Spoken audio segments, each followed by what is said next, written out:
Hi guys! Right. So, my name is Matt, for anybody that doesn't know me. I am the new section leader for the First Group Scouts. Hi to all the new parents and all the parents that may not know me or aren't sure about who I am. So I'm the new head leader, as I said. So I thought, well, a good way to introduce myself would be to show you some of the stuff that I'm going to show the kids as well, but this would be a good wee video to keep handy for anybody who isn't too sure about when we are going for a camp, what the kind of sort of standards we're expecting or aiming for, at least for when you're packing the kids' bags or getting the kids to pack their bags, because they're old enough. So, starting off with the kind of bag that we'd recommend something in this sort of style, which has all these little straps and whatnot. These are really handy for going camping, going for hikes as well, because they're really comfy, they're designed to carry a lot of weight. This bag that I have, it takes, I think it's roughly 70 litres is the way they measure it. You can find them really cheap on Amazon, the cheapest ones I've found are maybe £25–30, and they still do the job, so you don't have to go well out your way to cost a fortune on it. Like bags like that will last you a lifetime. I've still got my bag from when I was in the Scouts and I still use it today. This is a new one that I've been given, so as a present for becoming a leader. So what I'm going to go do is I'm going to go through the list of stuff that we kind of need the guys to bring, and this might change on specific camps, but this is like a sort of bog standard generic list of stuff that you would need to bring, which I will show you now.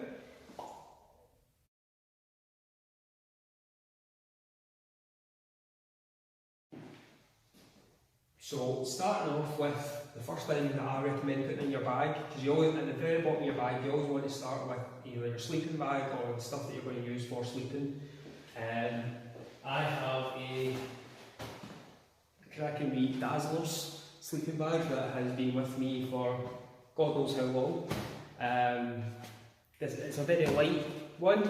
You can get mummy sleeping bags that are for winter are brilliant, but they do weigh a lot if they get wet. So I even recommend one of these and maybe a blanket as well, especially in winter, because they're really light, they're easy for camping and easy for hiking as well.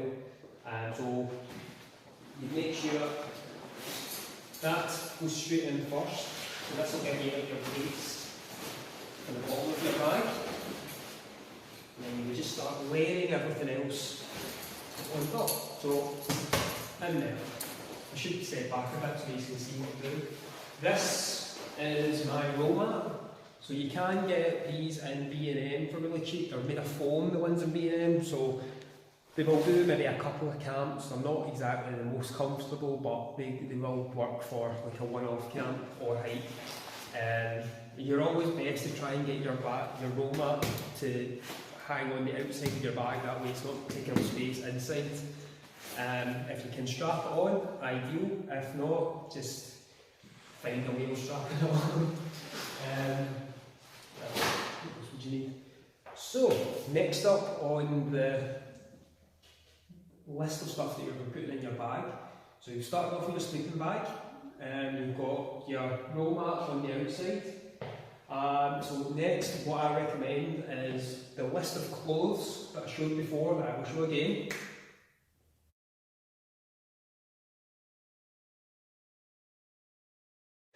So that's my magic tricks for the day, you know, bringing words out of nowhere. So what you would do is you pack all the clothes into a plastic bag. I usually use a bin bag because it's ideal for if it's going to start raining, then obviously it kind of keeps them a bit drier. It also means that they have a bag for their dirty clothes for coming home, and they can fire that straight into the kitchen to go into the washing machine, or wherever your washing machine is kept in the house. On top of that, any sort of cooking stuff that you'd be bringing. So usually we would bring like burners, all the sort of expensive stuff, but if you were wanting to bring like cutlery, bowls, cups, anything like that, you can get these camping gear stuff really cheap in the pound shops and stuff like that, so you don't have to break the bank getting those. But that would be your next layer, so it would be sleeping bag, clothes, cooking stuff, then your toiletries on top. So I usually put mine in my toiletry bag, right? So what you're looking for is bar of soap, toothpaste, toothbrush, maybe a deodorant, and then that would be about it. And that's you sorted for the weekend. I always pack a wee first aid kit, but that's just because obviously I'm first aid trained and I'm an auxiliary nurse, so I know accidents do happen everywhere. But the kids don't need to bring a first aid kit, it's just more, this is what I would pack in my bag, and I thought it would be a good idea just to show you what I do. On the very top layer of your bag, so when you open your bag up, or the kids open their bag up, this is the first thing they would see is waterproofs.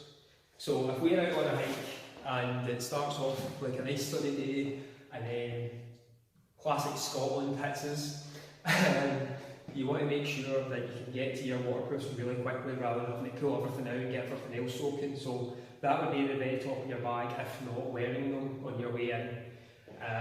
Also, before I shoot ahead, in your bag, or in the bag with the clothes, I would also recommend bringing a spare change of shoes that you don't mind getting absolutely wrecked. Just means you're not having to wear maybe your hiking boots or wear hopefully hiking boots all weekend. So nice sturdy for walking and when hiking with us. I always recommend a decent pair of your hiking boots. You don't have to go absolutely expensive with these as well. Sports Direct do really good deals on like Carrymore hiking boots and what's the other one? No, it's Carrymore. Aye. So like any sort of hiking boots, well, you want a proper solid sole and something, ideally something going above your ankle, like boot size, not just the trainers. The trainers are really good as well. They're really good for like your backup set of shoes, I would recommend. But boots always I recommend over wellies or anything else, or trainers. So what you want is a set of sturdy boots and a set of trainers that you don't mind getting absolutely wrecked in your bag. Lastly, on the pockets on the outside, so most bags will come with these, like pockets. This one's got a couple of could be handy ones. So in this one, in your side pockets or on your front pockets, whatever they are, one of the main things I recommend bringing for a camp, especially in Scotland, is a midgie net and midgie spray, because they're out here like nobody's business, believe me. And lastly, if there's any sort of medicines or anything like that, like obviously if they're carrying them and they deal with them themselves, okay. If not, then obviously make sure the leaders know that they have medication with them, so we know that when they're due and whatnot as well. Everything should be up to date on OSM by now. If not, please let me know and I'll try and get everything updated as fast as I can. The last wee thing you would have in your side pockets would be a torch. So ideally, I usually use a head torch, just keeps my hands free. I don't know what the situation is with the camp coming up that we're going for, but this coming camp is, I'm assuming we will be doing some form of night hike or night activities, and a torch is always handy for stuff like that. Stuff not to bring.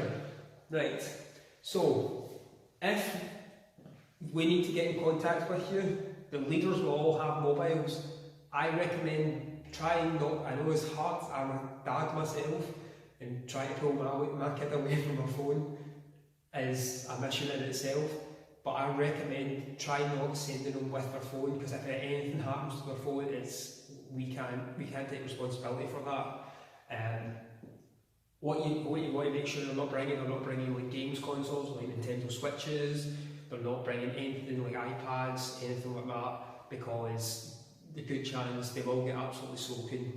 It's Scotland, and also we don't know what the weather's going to be like as well, and we also don't know what sort of stuff they'll be doing. They could end up absolutely bogging the mud and then pour all their clothes into their bag on top of all this stuff, and then, you know, and we can't have that. But try and avoid bringing screens.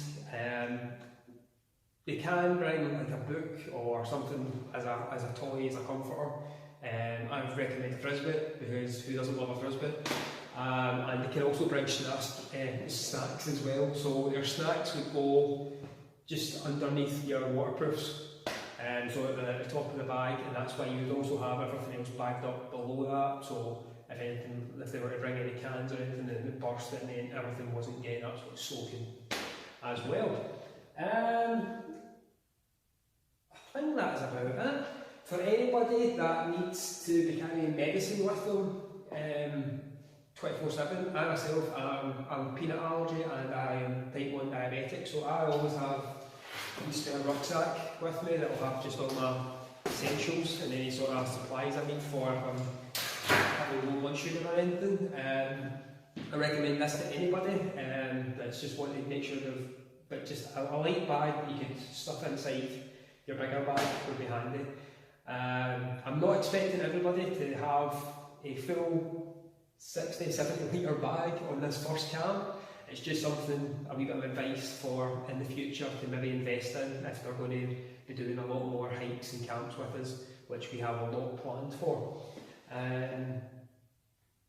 That is everything that I've got to say. I hope you all enjoy this wee video and getting to know me a wee bit. If you have any questions, fire away in the parent chat or in the comments for this. And I hope you all are looking forward to a great camp, just like I am. So I will see you all on Monday for our next scout evening, and I hope everybody has a great time at the upcoming camp and all the future camps that this video will hopefully be getting recycled and reused for in the future. See you later, guys! One last wee bit of advice is always make sure that there's names on all clothes, even your sleeping bag and whatnot, because when it comes to lost property, they'll end up in this cupboard, and if they don't get claimed by so long, they either get thrown out or given up for auction. So please make sure there are lots of names on everything, because you do not know how much gets put into lost property, believe me. Yeah.